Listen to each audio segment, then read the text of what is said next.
नमस्कार, आप देख रहे हैं दूरदर्शन किसान गांव किसान कार्यक्रम के एक नए एपिसोड में मैं अदिति शर्मा आप सभी का स्वागत करती हूँ। हमारे इस कार्यक्रम का उद्देश्य एक ही है, खेती किसानी और पशुपालन के क्षेत्र में जो कुछ बदलाव हो रहे हैं उनकी जानकारियां हम आप तक पहुंचाएं, साथ ही मुलाकात करवाएं हमारे कामयाब किसान से ताकि उनकी उन्नति को देखकर आप भी उनसे जरूर प्रेरित हो। हमेशा की तरह लेकर आए हैं हमारे तीनों सेगमेंट्स, खेती किसानी, हमारा पशुधन और कामयाब किसान की दास्तान। तो फिर आइए आज के अंक की शुरुआत करते हैं।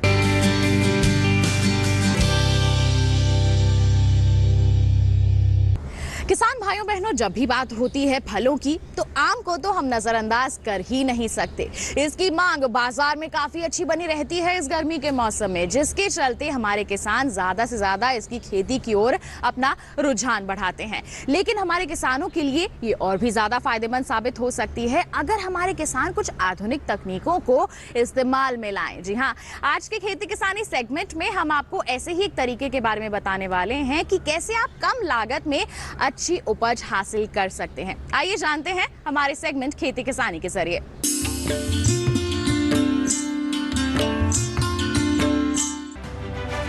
आम की खेती कई वजहों से फायदेमंद होती है। पहला कारण है कि इसमें पानी की आवश्यकता दूसरी फसलों के मुकाबले कम पड़ती है।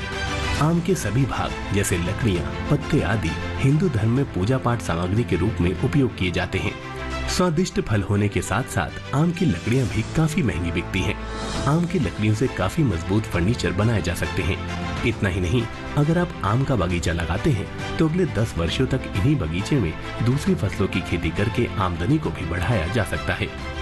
आइए आपको बताते हैं कि आम की उन्नत किस्में कौन सी हैं। आमतौर पर आम की किस्मों को 3 भाग में बांटा जा सकता है। पहला शीघ्र फलन किस्म, जो काफी तेजी से विकसित होकर फल देने योग्य हो जाती है। इसमें बैगनफली, तोतापरी, गुलाब खस, लंगड़ा, बॉम्बे ग्रीन, दशहरी आदि शामिल हैं। आम की दूसरी बेहतरीन किस्म मध्यम फलन किस्म है। इसमें मल्लिका, हिमसागर, आम्रपाली, केशर सुंदरजे किस्म के आम शामिल हैं। वहीं प्रसंस्करण वाली किस्मों में बैगनफली, अल्फांसो, तोतापरी आदि आम आते हैं। इसके अलावा देर से फलने वाली किस्में चैंसा और फजली हैं। अब जानते हैं कि आम के पौधे में किस तरह का संक्रमण फैलता है और इसकी रोकथाम के लिए किन खास बातों पर ध्यान देने की जरूरत है, जिससे किसानों को आम की अच्छी कीमत मिल सके। आम में कई प्रकार के रोग लगते हैं, जिसका सही समय पर उपचार करना जरूरी है, वरना ये फसल पर नकारात्मक प्रभाव डाल सकती है। चूर्णी फफूंदी, छोटी टहनियों, फल फूल और पत्तियों पर सफेद भूरे रंग का फफूंद उसे खोखला कर देता है। आम का प्रभावित भाग भूरा होकर सूख जाता है। आम की फसल को इस रोग से बचाने के लिए आप 0.2% गंधक को 15 दिन के अंतराल के दौरान छिड़काव करें। एंथ्रेक्नोज, पेड़ पर कभी कभी चकत्ते जैसा गहरा रंग बन जाता है, छिद्र भी हो जाता है। इस समस्या से निजात पाने के लिए 3:3:50 का बोर्डो मिक्सचर का हर 15 दिन के अंतराल में छिड़काव जरूर करें। बंधा रोग, जिसमें पत्तियां छोटी होकर गुच्छे का रूप ले लेती हैं, इस स्थिति में प्रभावित भाग की छटाई करते हुए NAA का 2 ग्राम प्रति लीटर पानी का घोल बनाकर छिड़काव करें। मैंगो हॉपर या तेला रोग भी आम का ही रोग है, जिसमें भूरे कीट पेड़ को चूस कर खोखला कर देते हैं। इस स्थिति में मोनोक्रोटोफॉस का छिड़काव हर 7 दिन में 2 या 3 बार करें। मिलीबग, ये रोग फसल को झुंड की तरह रस चूस कर उसे नुकसान पहुंचाते हैं। इसकी रोकथाम के लिए किसान 0.03% पैराथियान का छिड़काव कर सकते हैं। देश में आम गूदे के 2 मुख्य प्रसंस्करण क्षेत्र हैं, जिसमें करीब 65 प्रसंस्करण यूनिट हैं। देश में आम गूदे के 2 मुख्य प्रसंस्करण क्षेत्र हैं, जिसमें करीब 65 प्रसंस्करण यूनिट हैं। इनमें आम के अल्फांसो और तोतापुरी किस्मों की आपूर्ति होती है। ये क्षेत्र आंध्र प्रदेश के चित्तूर और तमिलनाडु राज्य के कृष्णागिरी में है। महाराष्ट्र और गुजरात राज्यों में भी कुछ प्रसंस्करण इकाइयां हैं। भारत विश्व में आम के गूदे का प्रमुख निर्यातक है। इपीडा की ओर से जारी ताज़ा आंकड़ों के अनुसार भारत ने साल 2020-21 के दौरान 714.41 करोड़ रुपए यानी 96.43 मिलियन अमेरिकी डॉलर की कीमत का 98,369.74 मीट्रिक टन आम गूदा निर्यात किया है। आम उत्तर प्रदेश की मुख्य बागवानी फसल है। उत्तर प्रदेश में लगभग 40 से 45 लाख मीट्रिक टन आम की पैदावार होती है, जो देश के कुल उत्पादन का लगभग 83% है। उत्तर प्रदेश के बाद आंध्र प्रदेश, बिहार एवं कर्नाटक में आम की पैदावार सबसे ज्यादा होती है। वही बात आम की पैदावार की करें तो इस साल घरेलू स्तर पर आम की अच्छी पैदावार होने का अनुमान जताया गया है। कृषि मंत्रालय की ओर से बागवानी फसलों के लिए जारी तीसरे आकलन के मुताबिक साल 2020-21 के दौरान देश में कुल आम की पैदावार 2,08,22,000 टन होने का अनुमान है, जबकि बीते साल इस दौरान आम की उपज 2,03,17,000 टन ही रही थी। यानी इस साल देश में आम की पैदावार में 5 लाख टन से ज्यादा की बढ़ोतरी देखने को मिल सकती है। बता दें कि केंद्र सरकार एवं राज्य सरकार आम की खेती के लिए ही नहीं, कई बागवानी उत्पादों की खेती जैसे फल, फूल, सब्जियों आदि के लिए सब्सिडी प्रदान करती है। 50 से 80% तक की सब्सिडी बागवानी करने पर दी जाती है। इसके अलावा बैंक से बागवानी के लिए काफी सस्ते दर पर लोन उपलब्ध करवाया जाता है। साथ ही ब्याज पर छूट भी प्रदान की जाती है। गौरतलब है कि आम की खेती करके किसान न सिर्फ अपनी आय को बढ़ा सकते हैं, बल्कि पर्यावरण के लिए भी अहम योगदान दे सकते हैं। इसके अतिरिक्त आम की खेती से जल संरक्षण के क्षेत्र में भी अहम योगदान दिया जा सकता है।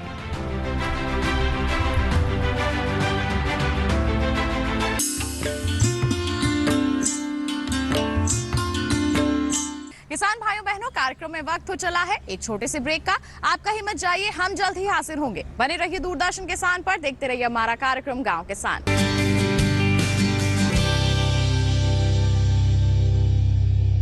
लहलहाती फसल, भरे पूरे खेत खलिहान, हर किसान का बस यही अरमान।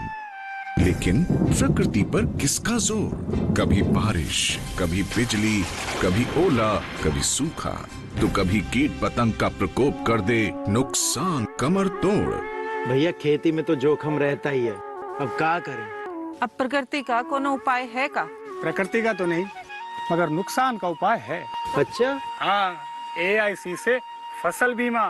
फसल बीमा मतलब मामूली सा प्रीमियम दो और बड़ी चिंता से मुक्ति पाओ। अरे वाह। AIC से अपनी जरूरत अनुसार कोई फसल बीमा चुने, जैसे प्रधानमंत्री फसल बीमा योजना। बुआई से लेके कटाई तक प्राकृतिक आपदा से सुरक्षित रहे किसान। भरपाई हो पूरी अगर फसल का हो नुकसान, जब AIC का है साथ तो ना डर ना फिक्र की बात। Agriculture insurance company of India limited, AIC।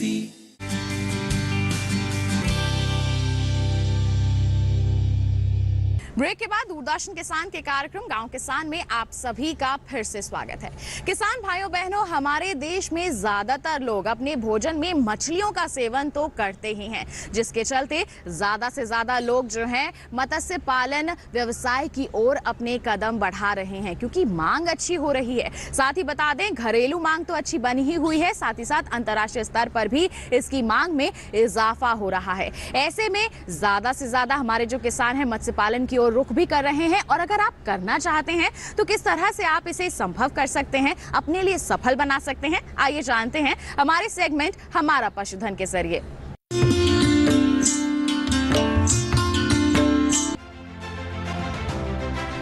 केंद्र सरकार मछली पालन के लिए कुल लागत का 75% तक लोन मुहैया कराती है।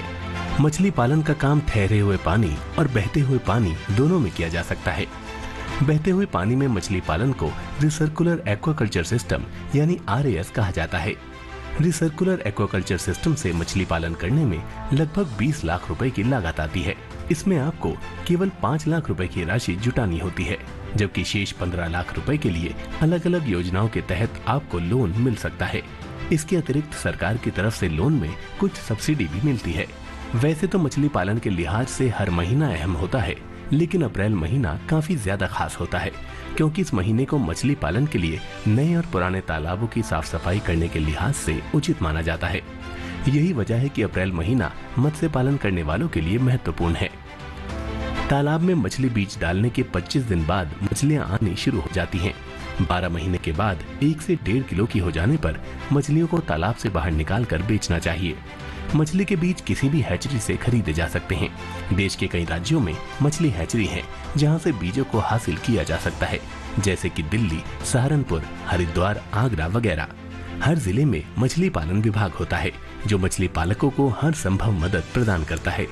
नया काम शुरू करने वालों को मछली पालन की ट्रेनिंग भी दी जाती है। मछली पालन के लिए आपको एक प्रोजेक्ट बनाकर जिला मछली पालन विभाग में जमा करना होता है। यहाँ आपके प्रोजेक्ट पर विचार करने के बाद उसे फाइनेंस के लिए आगे भेज दिया जाता है। एक बार मछली पालन का काम शुरू होने से आप इससे लगातार कमाई कर सकते हैं। 1 एकड़ तालाब से आप हर साल लगभग 5 लाख रुपए की कमाई कर सकते हैं। भारत में मछली पालन व्यवसाय बहुत तेजी से विकसित हो रहा है। बारिश न होने के कारण तालाबों, पोखरों तथा नहरों में पानी नहीं होने के कारण मछलियां भी पर्याप्त मात्रा में बाजार में नहीं मिल रही हैं। ऐसे में मछली पालन व्यापार प्रचलित होता जा रहा है। आज भारत के बहुत से किसान फिश फार्मिंग करके अच्छा मुनाफा भी कमा रहे हैं और मछली पालन व्यापार से अपना जीवन व्यतीत कर रहे हैं। मछली पालन के कारोबार में थोड़ी सी लापरवाही और जानकारी के अभाव से आपको भारी नुकसान उठाना पड़ सकता है। इसीलिए मछली पालन की जानकारी लेना अति आवश्यक है। मछली पालन के लिए अप्रैल के महीनों में तालाब की तैयारी शुरू कर देनी चाहिए। इसके लिए आप छोटे या बड़े तालाब की खुदाई करवा सकते हैं। तालाब की अच्छी तरह खुदाई होने के बाद 20 दिनों तक तालाब को इस तरह सुखा लेना चाहिए कि नीचे की जमीन पर दरार बन जाए।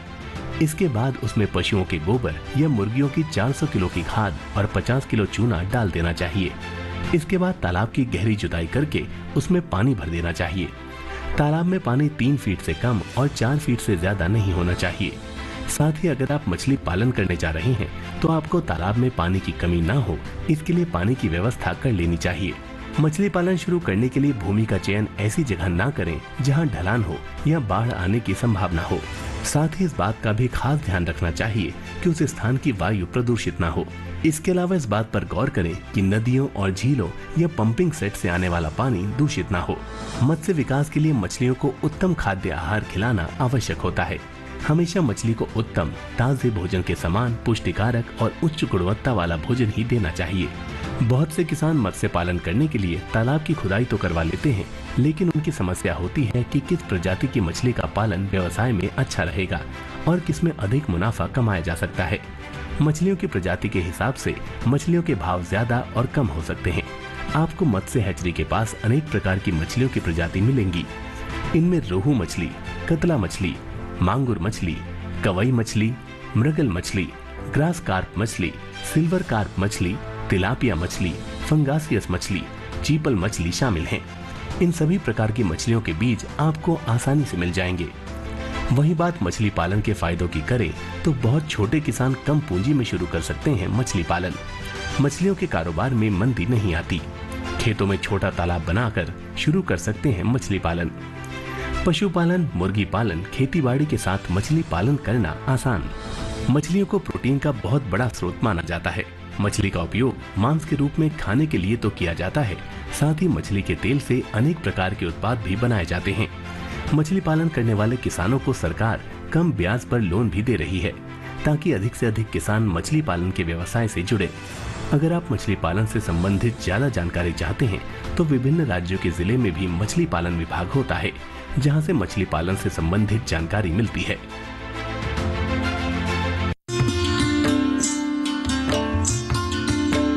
अब कार्यक्रम में वक्त है पशुपालक कैलेंडर पर नजर डालने का। तो किस तरह के कार्य आप कर सकते हैं, आइए जानते हैं।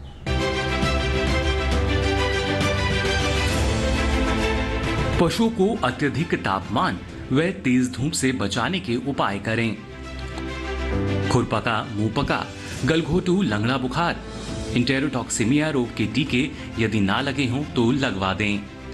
पशुओं के खुरपका, मुंहपका रोग से ग्रसित होने पर रोगग्रस्त पशुओं को अलग रखें और ग्रसित पशुओं की खानपान की व्यवस्था भी अलग से करें। खुरपका, मुंहपका रोग से ग्रस्त पशुओं के दूध को उसके बछड़ों को ना पीने दें, जिससे बच्चे संक्रमित ना हों। रोगग्रस्त पशुओं के मुंह, खुर व थनों को लाल दवा यानी पोटेशियम परमैंगनेट का 1% घोल बनाकर धोएं। इस माह में पशुओं में गलघोटू व लंगड़ा बुखार की आशंका बनी रहती है। रोग के लक्षण दिखाई देने पर डॉक्टर से संपर्क करें। भेड़ बकरियों में पीपीआर, भेड़ चेचक रोग होने की आशंका है। रोग से सुरक्षा के लिए टीके लगवाएं। पशुओं को कृमिनाशक दवा पशु चिकित्सक से परामर्श के बाद ही दें। पशुओं में बाह्य परजीवी की समस्या होने पर डॉक्टर की सलाह से ही दवा का उपयोग करें। बरसात के मौसम में पशु के घरों को साफ सुथरा व सूखा रखें। कार्यक्रम में वक्त हो चला है एक और छोटे से ब्रेक का। आप कहीं मत जाइए, हम जल्द ही हाजिर होंगे। बने रहिए दूरदर्शन किसान पर, देखते रहिए हमारा कार्यक्रम गांव किसान।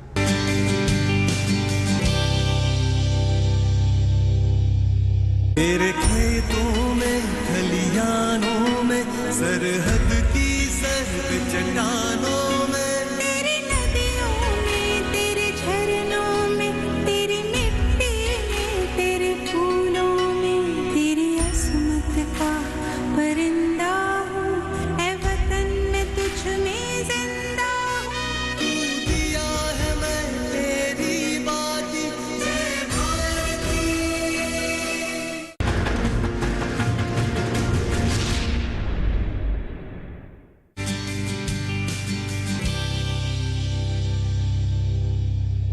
ब्रेक के बाद दूरदर्शन किसान के कार्यक्रम गांव किसान में आप सभी का फिर से स्वागत।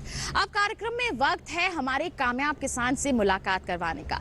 आज के हमारे कामयाब किसान मध्य प्रदेश के निवासी हैं, जिनका नाम है ताराचंद बेलजी। बता दें आपको कि इनका योगदान काफी सराहनीय रहा है। कृषि जगत में एक क्रांति लाई है इन्होंने। कैसा रहा है इनका कामयाबी का सफर, आइए जानते हैं हमारे सेगमेंट में।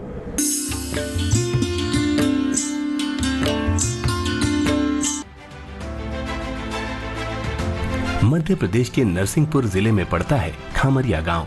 इस गांव में रहने वाले ज्यादातर लोग खेती बाड़ी से जुड़े हुए हैं। इनमें से एक है ताराचंद जी, जो आज खामरिया गांव के किसानों के लिए एक नायक हैं। कृषि के प्रति सूझबूझ और ज्ञान ने ताराचंद को दूसरे किसानों से अलग बनाया है। ताराचंद स्थानीय किसानों की समस्याओं को सुनते हैं और उसके लिए बेहतर विकल्प तलाशने की कोशिश करते हैं। सालों तक अर्जित किया हुआ ज्ञान और प्रशिक्षण ही उन्हें दूसरे किसानों से बेहतर बनाता है। ताराचंद स्थानीय गांव के किसानों को जैविक ढंग से की गई खेती के लिए प्रोत्साहित कर रहे हैं। उनका मानना है कि जैविक खेती करने से किसान अधिक लाभ कमा सकता है, साथ ही इससे मिट्टी की गुणवत्ता को पहले से बेहतर बनाया जा सकता है। जो मिट्टी है वो दानेदार हो, चाय पत्ती की तरह मुलायम और दानेदार। कोई पानी हम डालें तो वो सोख ले, जड़ें गहरी तक जाएं, जड़ों में वो राइजोम की गठाने बने। मिट्टी को निकाल करके और ऐसा हम अगर उसको सूंघते हैं तो उसमें सौंधी खुशबू आनी चाहिए। तो ये अगर खेती में आती है तो वो जमीन को सजीव कह सकते हैं, जीवित। ऐसी सजीव मिट्टी में आप जो भी डालोगे बढ़िया उगेगा। दरअसल कुछ सालों पहले खामरिया गांव का किसान खेती करने के लिए भारी मात्रा में रसायन का इस्तेमाल करता था। उन्हें लगता था कि रासायनिक खेती से फसलों की गुणवत्ता बढ़ेगी, जिससे उन्हें पहले के मुकाबले ज्यादा आमदनी हो सकेगी। हालांकि रासायनिक खेती का इस्तेमाल करने के बाद भी किसानों को फसलों से उतना लाभ नहीं मिल रहा था जितनी उनकी अपेक्षा थी, और न ही रासायनिक खेती से उनकी आर्थिक स्थिति में कोई सुधार हो सका। लेकिन ताराचंद ने खामरिया गांव के किसानों की सोच को बदलने की ठानी। उन्हें रासायनिक खेती से जैविक खेती की ओर लेकर आए। ताराचंद ने अपनी सालों की मेहनत और ज्ञान को गांव के किसानों के साथ साझा किया। उन्हें जैविक तरीके से खेती के महत्व के बारे में बताया, उनकी समस्याओं को सुना और समाधान निकालने की कोशिश की। खामरिया गांव के रहने वाले ताराचंद किसान परिवार से हैं। उन्होंने बचपन से ही अपने आसपास किसानों को खेती बाड़ी करते हुए देखा है। इनके पिता के पास 16 एकड़ की जमीन होने के बावजूद इनकी आर्थिक स्थिति बेहद दयनीय थी। उनके परिवार में खाने पीने के लिए भी उपयुक्त व्यवस्था नहीं थी। ये हालात सिर्फ ताराचंद के घर के ही नहीं थे, बल्कि गांव के ज्यादातर किसान अपनी बुरी आर्थिक स्थिति से लड़ रहे थे। किसानों की आर्थिक स्थिति को बेहतर बनाने के लिए उन्हें नई तकनीक और बेहतर प्रशिक्षण की आवश्यकता थी। ताराचंद ने जब अपने खेतों और आसपास के खेतों को देखा तो ये जाना कि इतनी खेती होने के बावजूद किसानों की ऐसी दयनीय अवस्था क्यों है। मुझे 5 गांव में काम करना था समग्र ग्राम विकास के लिए, तो वहाँ सैकड़ों किसान मिल गए। तो जैविक खेती का उनके बीच में प्रयोग करता चला गया। प्रयोग किया तो एक ही सीजन में मेरे पास ऐसे ढेरों रिजल्ट आते थे। उनका एनालिसिस भी किया, 1 साल 2 साल 3 साल, तो कौन से नुस्खे ज्यादा कारगर हैं वो मेरे पास आते चले गए। मैं नरसिंहपुर आकर और यहाँ मैंने काम की शुरुआत किया। शुरुआत मैंने लोगों को जैविक खेती बताने से किया। बताते बताते फिर मुझे ऐसा लगा कि नहीं, खेती ले करके और स्वयं खेती करके लोगों को दिखाएं। तो मैंने यहाँ पर 22 एकड़ लीज पर लिया है खेती। 10 एकड़ में अमरूद लगा हुआ है। मैंने सब्जियों की खेती करके दिखाई, हर पत्ते से लौकी कैसे आती है, कद्दू है, करेला है, ये कैसे ज्यादा मात्रा में फलता है। आज क्या है कि पूरे नरसिंहपुर ने देश भर के और विदेशों से भी यहाँ किसान आ रहे हैं सीखने के लिए। ताराचंद ने अपनी 12वीं की परीक्षा देने के बाद उन लोगों से मिलना शुरू किया जो उनकी सहायता कर सकते थे। इस दौरान उन्हें चित्रकूट दीनदयाल शोध संस्थान में काम करने का अवसर प्राप्त हुआ। यहाँ उन्होंने कृषि से जुड़ी समग्र ग्राम विकास योजना में काम किया। अब हमारा जो पौधा जो बढ़ रहा है उसके लिए मैं 2 तरह के फार्मूले मैंने बनाए हैं। एक गौमूत्र से बनाते, एक मट्ठा से बनाते हैं। गौमूत्र से बनाने के लिए क्या करते हैं कि एक हम मिट्टी का घड़ा लेते हैं। मिट्टी के घड़े में 200-250 ग्राम गोबर और थोड़ा 50 ग्राम गुड़ मिला देते हैं। फिर उसमें नीम, मदार यानी अकौआ और गंजी, इसकी पत्ती लेते हैं 200-250 ग्राम। ये पत्ती भी लेके उसमें पूरा मिक्स कर देते हैं और उसमें जो है गौमूत्र से भर देते हैं मटके को। और मटके का मुंह रुमाल से बांध के और छांव में रख देते हैं। हर 7 दिन में गौमूत्र निकालते हैं और नया गौमूत्र उसमें डाल देते हैं। तो जो गौमूत्र निकला ये हर्बल कीट नियंत्रक और न्यूट्रिशन मैनेजमेंट, ये पोषक तत्वों की पूर्ति करता है। फिर दूसरा हम क्या करते हैं कि किसी भी पारदर्शी, चाहे प्लास्टिक का हो या कांच का हो, इसमें मट्ठे को छान के डाल देते हैं। इसके बाद वहाँ पर एलोवेरा का जेल, हर्रा, आंवला, बहेड़ा, ये हम फोड़ करके, नीम के निम्बोली ये फोड़ के डाल देते हैं। और डालने के बाद 7 दिन इसको रखते हैं, इसको धूप दिखाते हैं। फिर इससे मट्ठे को निकाल लेंगे और नया मट्ठा इसमें डाल देंगे। मटेरियल वही रहेगा जो इसके अंदर है। तो हर हफ्ता हमको 8-10 लीटर मट्ठे वाला सडरस और मटके से गौमूत्र वाला कीट नियंत्रक दोनों प्राप्त होता है। ताराचंद समग्र ग्राम विकास योजना के तहत 5 गांवों से जुड़े। यहाँ उन्होंने किसानों की समस्याओं को सुना और उनका हल निकालने के लिए अपने अर्जित ज्ञान को साझा किया। यहाँ उन्होंने किसानों को जैविक खेती करने के लिए प्रोत्साहित किया। किसानों ने ताराचंद के बताए जैविक खेती के तरीकों को अपनाया और अपनी फसलों में हो रहे बदलावों को उनसे साझा किया।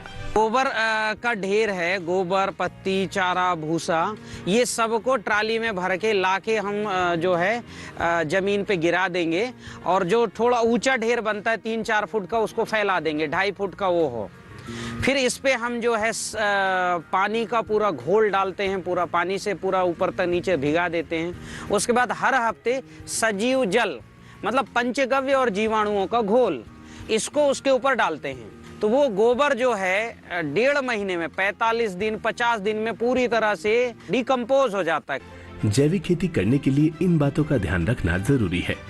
सबसे पहले मिट्टी पर उपचार किया जाता है और उसे सजीव बनाया जाता है। सजीव मिट्टी वो मिट्टी होती है जिसमें ऐसे जीवाणु होते हैं जो मिट्टी को उर्वरक बनाते हैं। सजीव मिट्टी को पहचानना बेहद आसान है।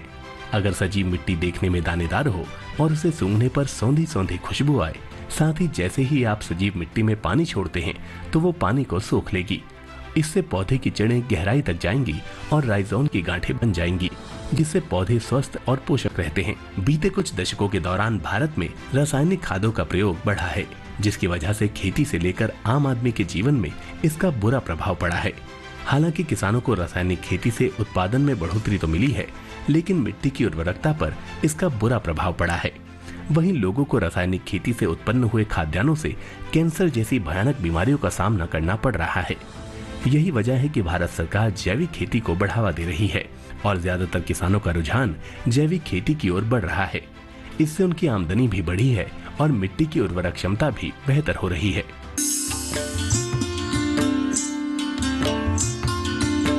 तो किसान भाइयों बहनों, ये था हमारा आज का कार्यक्रम गांव किसान। उम्मीद करते हैं आज के कार्यक्रम में दी गई जानकारियां आपके लिए जरूर लाभकारी साबित होंगी। एक विशेष जानकारी और आपको दे दें, आप हमारा ये दोबारा कार्यक्रम देख सकते हैं। टीवी स्क्रीन पर दिखाए जा रहे QR कोड को स्कैन कीजिए, सीधा पहुंचेंगे हमारे YouTube चैनल पर और हमारा ये एपिसोड आप दोबारा देख सकते हैं। तो इसी के साथ आज के लिए इतना ही। अगले अंक में होगी मुलाकात, तब तक के लिए हमें दीजिए इजाजत। आप बने रहिए दूरदर्शन किसान पर। नमस्कार।